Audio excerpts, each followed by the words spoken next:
শুভ দুপুর বন্ধুরা, চলে এলাম আজকের রান্না নিয়ে।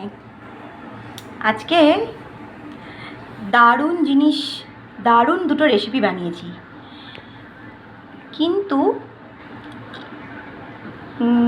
খাবো আমরা রাত্রিবেলা, আমি আর মেয়ে। কারণ জগদ্ধাত্রী আসার সময় একটা প্যান্ডেলে ভোগ খাওয়াচ্ছিল, প্রসাদ খাওয়াচ্ছিল মা জগদ্ধাত্রী, সেখানে খেয়ে চলে এসেছি। তো তোমাদের আজকের রেসিপিটা একটু দেখিয়ে দিই, ছেলে আর বাবা খাবে। তো যাই হোক, এই দেখো পুঁই ভেটুলি করেছি, চিংড়ি মাছ দিয়ে পুঁই ভেটুলি, একেবারে নতুন, মানে এবছরে প্রথম এলো আমাদের বাড়িতে। চিংড়ি মাছ, বেগুন, মূলো, আলু দিয়ে পুঁই ভেটুলি। আর এটা হচ্ছে চাল কুমড়োর তরকারি। তোমাদের একটা প্রশ্ন রাখতাম, এটা কিসের তরকারি বানিয়েছি, তোমরা কিন্তু বলতে পারতে না এটা লাউ না চাল কুমড়ো। তো যাই হোক, চাল কুমড়োর তরকারি বানিয়েছি।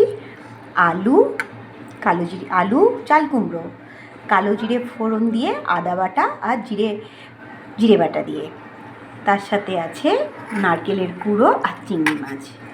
তাহলে চিংড়ি মাছ আর নারকেল দিয়ে চাল কুমড়ো আলু দিয়ে তরকারি। এটা কি, এই রেসিপিটা কিন্তু দারুণ খেতে হয়। যে খেয়েছো সে কিন্তু বলতে পারবে রেসিপিটা কেমন।